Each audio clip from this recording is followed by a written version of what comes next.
I awakened the most trash F-rank ability in history, Refresh, which resets any non-living object within 1 meter back to its original state. But in practice, refresh a book, still just a book. Refresh a towel, still just a towel. So 3 months into the zombie apocalypse, my girlfriend Su Qing Yao grabbed the last half-pack of crackers and hopped into some other guy's car without looking back. Before she left, she tossed an empty instant noodle cup at my feet, like shooing away a stray dog. Hanbing, don't blame me. Your ability is completely useless. Staying with you, I'd starve to death eventually. In total despair, I held that empty noodle cup and one thought flashed like crazy through my head. Refresh. A rich, intense, braised beef aroma yanked me right out of my numbness. I picked up the seasoning packet with trembling hands. It was real, not a hallucination. Turns out my ability wasn't useless. We'd all misunderstood it this whole time. It doesn't reset an object to what it was a second ago. It resets it all the way back to its original factory state. My heart was pounding out of my chest, not from fear, from pure, overwhelming excitement. I looked around the completely looted convenience store, shelves covered in torn open snack wrappers and empty drink bottles. To everyone else, this was garbage, but to me, this was going to be an endless treasure trove. I didn't rush to boil water for noodles. In the apocalypse, even the smell of food could bring unwanted visitors. I carefully made my way up to the second-floor storage room and barricaded the only door with a heavy shelf. Once I confirmed it was safe, I started my experiment. I set the empty noodle cup on the floor and thought, refresh. Again, refresh. I held back the excitement and kept going. 10 minutes later, a small mountain of 60 instant noodle cups had piled up right in front of me. My ability's cooldown is 10 seconds, which means I could have unlimited noodles. Forever. Then my eyes landed on an empty water bottle nearby. I refreshed it, and a full 500 ml bottle of clean water appeared. I spotted an empty first aid kit shell on the floor. Refresh. A brand new first aid kit appeared in my hands, packed with bandages, rubbing alcohol, cotton balls, and anti-inflammatory meds. I was breathing fast. Food, water, medicine, the 3 most valuable things in the apocalypse. For me, completely unlimited. Su Qing Yao, you really think my ability is trash? Just wait.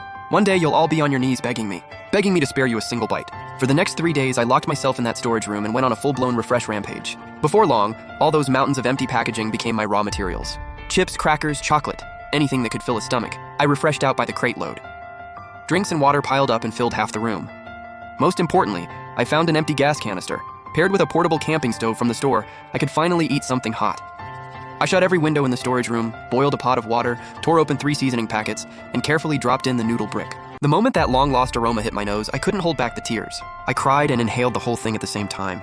The most filling, most peaceful meal since the apocalypse started. Once I was full, my brain started firing again. I couldn't keep hiding here forever. Sooner or later, this place would get overrun by zombies, or found by other survivors. I needed a safer base, and I needed weapons. Having food and water with no way to fight back just makes you a sitting duck. I stuffed everything into 2 massive hiking backpacks, then cracked the door open and scoped out the street. A few zombies were wandering aimlessly outside.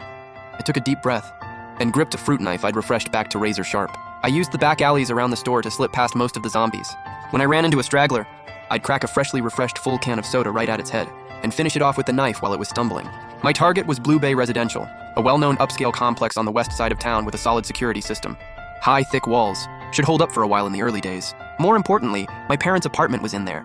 I'd been at school when it all went down, and lost contact with them completely. Finding them was my one and only obsession. I made it to the outer perimeter of Blue Bay.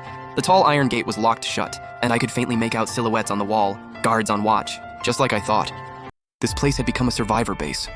I watched from a distance for a long time, and figured out that getting inside meant going through their checkpoint first. So I reorganized my bag and stashed most of my supplies in a hidden drainage ditch, keeping only 2 water bottles and a pack of crackers. I walked toward the gate looking like a regular refugee. Halt! Who are you? I live here, name's Hanbing. I'm in building 17.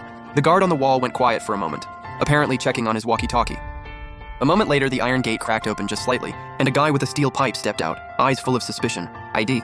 I pulled out my pre-prepared ID and handed it over. He looked it over, then sized me up. Just you?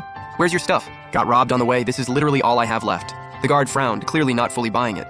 But looking at my scrawny frame, and my completely pitiful look, he eventually dropped his guard. All right, come on in. But remember the rules. Every newcomer has to hand over half their supplies for collective distribution. My stomach dropped for a second, but good thing I'd already planned for this. I nodded obediently, and handed over 1 water bottle and half a pack of crackers. The guy took it, a flash of disdain in his eyes, but waved me through anyway. Walking inside, the scene gave me a small sense of relief. The tension was still there, but at least there was some structure. People patrolling, people reinforcing defenses. Women and kids had been gathered and housed in the community center. It felt like a tiny island in the apocalypse, cut off from all the chaos and bloodshed outside. A woman handling sign-ins told me the complex was now run by a guy called Brother Xiong. He used to be the building's property manager.